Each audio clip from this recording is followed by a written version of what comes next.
मध्य प्रदेश के जिला सागर क्षेत्र कटहली गांव में पहुंचा हूं, जो कि सबदा यह गांव भी लगता है।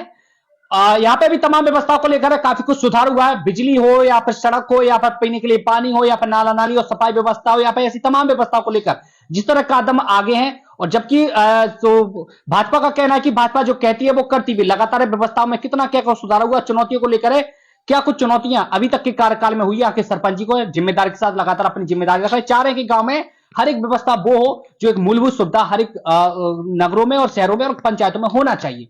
तो इसको लेकर किस तरह कदम है और क्या क्या समस्याएं होती है वो भी हम जानेंगे। और क्या कुछ हाल अभी वर्तमान में कितना सुधार हुआ प्राथमिकता के आधार पर, जब ये कहा गया था कि जो कहेंगे वो करेंगे, तो वो क्या कुछ है वो भी हम जानेंगे। भाई साहब इस वक्त मौजूद, स्वागत है आपको। भाई साहब जी, क्या नाम है आपका? भाई साहब नमस्कार जी। मेरा नाम आदित्य ठाकुर है। मैं सबदा का मूल निवासी ग्राम पंचायत कठेली से सरपंच हूँ और पहली बार निर्वाचित हुआ हूँ। अभी विकास के लिए जो ग्रामवासियों ने मुझे आशीर्वाद प्रदान किया था, पिछले 3 वर्षों से लगातार प्रयासरत हूँ। मध्य प्रदेश सरकार की जो भी मूलभूत योजनाएं हैं, उन योजनाओं को ग्रामवासियों तक, आखिरी पंक्ति तक, ग्राम के आखिरी पंक्ति के सबसे गरीब व्यक्ति तक उस योजना को पहुंचाने का और लाभ दिलवाने के लिए हम लोग सदैव तत्पर रहते हैं। जी।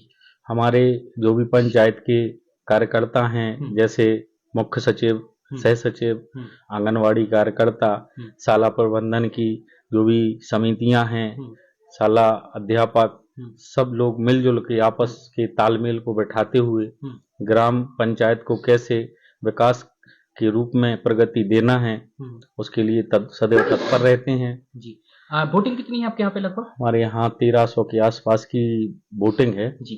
अच्छा, गांव में लोग चाहते हैं कि हमारे गांव में अच्छी सड़कें हो, सफाई व्यवस्था अच्छी हो, नाला नालियां हो, तो इसको लेके किस तरह कदम जो आपके रहे हैं वो काम किया गया है? चूंकि पूर्व से ही सरकार का मुख्य एजेंडा रहा है रोटी, कपड़ा और मकान, दूसरा सड़क, पर्यावरण, शिक्षा, इसके लिए सरकार सदैव अच्छे से अच्छे कदम उठा रही है। स्वास्थ्य के लिए भी जैसे आयुष्मान कार्ड योजना है, अधिकांश जो लाभार्थी हैं आयुष्मान कार्ड योजना के, भारत सरकार की जो योजना है, वह योजना बहुत ज्यादा लाभदायक मानी जा रही है ग्रामवासियों के लाभ के उद्देश्य से। बहुत सारी बीमारियां ऐसी थीं जो गांव के छोटे लोग या गरीब लोग उनसे जूझकर दम तोड़ देते थे। आज आयुष्मान कार्ड योजना के माध्यम से भारत सरकार की जो योजना है उससे बहुत सारे ग्रामवासियों को लाभ मिला है। उनकी सूची भी है हमारे पास। अच्छा, गांव में क्या व्यवस्था है इलाज को लेकर? इलाज के लिए मध्य प्रदेश सरकार और हमारे यहाँ के जनप्रतिनिधि जो हैं माननीय विधायक जी, उनने 2 अस्पतालें बनवाने के लिए निर्माण कार्य भी चल रहा है अभी। मतलब एक 5 बिस्तर की अस्पताल है, एलोपैथी अस्पताल है, आयुष अस्पताल है, बन रही है। 2 बिल्डिंगें शिक्षा के लिए मांग की थी मंत्री जी से, तो वो भी विधायक जी से, पूर्व मंत्री हैं जो हमारे, उनसे भी मांग की थी, तो उनने प्राथमिक शाला सबदा के लिए एक आंगनवाड़ी भवन स्वीकृत किया है। क्योंकि जो शाला परिसर था उसमें आंगनवाड़ी लगती थी, तो उनने अपन को एक आंगनवाड़ी भी स्वीकृत कराई, जिससे शाला का क्षेत्रफल, शाला की जो वो बढ़ जाए, व्यवस्थाएं बढ़ जाएं, उसके लिए उन्होंने एक आंगनवाड़ी भी दी है। कठेली में जो माध्यमिक शाला है उसके लिए भी अतिरिक्त भवन स्वीकृत कराए हैं। अभी मध्य प्रदेश के हमारे मुखिया खुरई आए थे, उसके लिए कठेली की जो मिडिल स्कूल है उसके लिए भी अतिरिक्त भवन। अच्छा, कितना मानते हैं आप, कितना % सुधार जो विद्यालयों में शिक्षा व्यवस्था को लेकर हुई है? विद्यालयों के लिए ये है कि पहले से जब से ये अपना उनने थंब सिस्टम कर दिया है, शिक्षकों की आने जाने का जो समय निर्धारित कर दिया है मध्य प्रदेश सरकार ने, उससे बहुत लाभ हुआ। फिंगर एक सिस्टम आ गया है। और दूसरा जो बैठक व्यवस्था थी, बच्चों की बैठक व्यवस्था सुनिश्चित की है।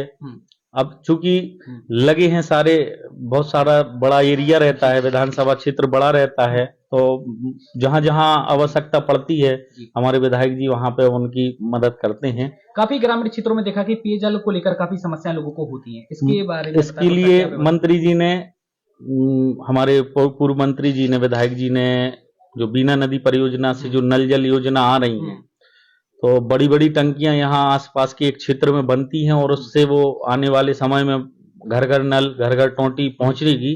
बाकी दूसरी व्यवस्थाएं भी पीएचई के माध्यम से गांव गांव में हैं।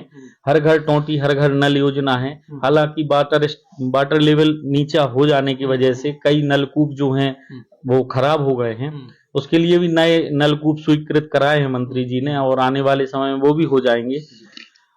बिजली कितने घंटे पहुंचती है गाँव में? बिजली से तो मतलब ये मान लीजिए आप पूरा ग्रामीण अंचल जो भी है वो बहुत खुश है। अच्छा। सामुदायिक भवन के लिए भी मंत्री जी ने, विधायक जी ने बहुत सारे पूर्व में भी बनवा दिए हैं और नए सामुदायिक भवन स्वीकृत हो रहे हैं। जितनी भी अनिवार्यता है लगभग धीरे ही सही पर हो जाती है। तालाब की आवश्यकता पड़ती है? आपको लगता है तालाब बहुत सारे हैं यहाँ गांव में और पहले वाटर सेट वालों ने बहुत सारे तालाब करवाए थे। अभी पंचायत से भी हम लोगों ने 2-3 पर्कुलेशन टैंक वाटर लेवल को मेंटेन करने के लिए करवाए हैं। 1-2 और होने आने वाले समय में। तो जल स्तर को नियंत्रण करने के लिए बहुत अच्छे कदम सरकार उठा रही है। हॉट बाजार जैसी व्यवस्थाएं भी है गांव में, जैसे बाजार लोगों को दूर तक भागना ना पड़े। अब क्या है, छोटे छोटे गांव हैं। अब छोटे छोटे गांव में हाट बाजार हो जाना संभव नहीं है, पर यहाँ पास में ही 5 किलोमीटर दूर हमारा बड़ौदिया नौनगर है एक हाट बाजार। वहां पे के लिए तो जाना पड़ता है ना, 10-20-30 रुपए तो उनका किराया ही लग जाता है आने जाने के लिए वो चीजें। तो इसके लिए क्या अभी हाट बाजार के लिए तो उतना अभी नहीं, मतलब जी कोई वो हुआ है जी।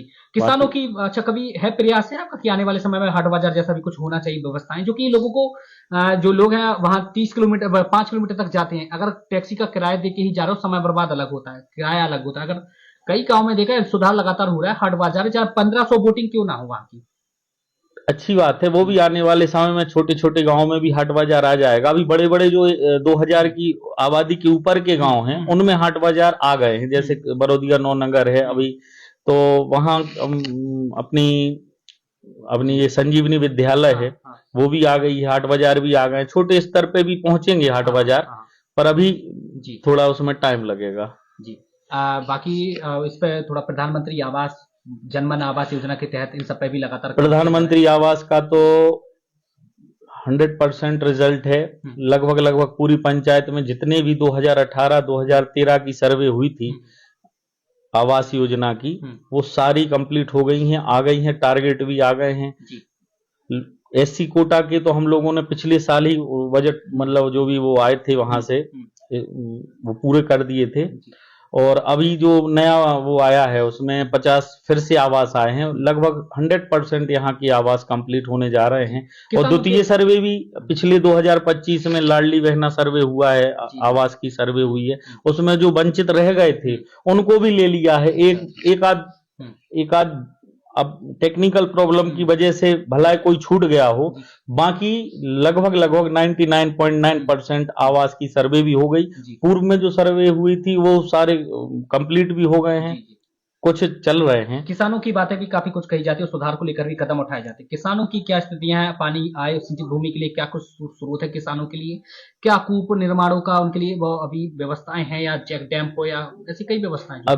अभी पंचायत लेवल पे चूंकि क्या था, ये जो अपनी पंचायत है यहाँ पे पानी का जो लेवल है वो अच्छा था, तो अपने अपने निजी नलकूप थे, नलकूपों के माध्यम से सब किसान सिंचाई करते थे।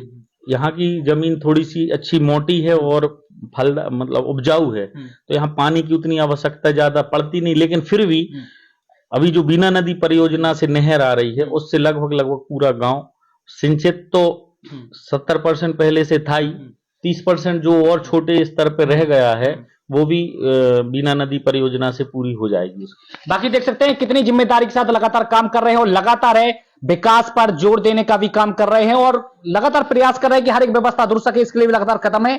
तो किस तरह अपनी जिम्मेदारी बखूबी रखते हुए देखे जा रहे हो सरपंच जी हैं, और अपनी जिम्मेदारी इस तरह है कि आज भी चेहरे लोगों के खिलते हुए दिखे, इसके लिए लगातार प्रयास किया जा रहा है। चाहे वो शिक्षा व्यवस्था की बात करें, या स्वास्थ्य व्यवस्था की बात करें, सड़कों की बात करें, सफाई व्यवस्था की बात करें, पीने के लिए पानी हो, खाने के लिए राशन हो, या रहने के लिए पक्के घर हो, तो इन पर भी और क्या कुछ नजारा देखा जाता है वही भी हम आपको बताएंगे। साथ ही साथ गांव के अंदर ले जाने का प्रयास करेंगे, क्या कुछ नजारा देखा जाता है और किस तरह हंसते हुए चेहरे यहाँ के गांव वालों के देखने के लिए मिलते हैं, क्या कुछ यहाँ की महिलाएं, बड़े बुजुर्ग, किसान और स्कूल में पढ़ने वाले बच्चे वो भी क्या कुछ कहते हैं, वो भी जानने का प्रयास करेंगे।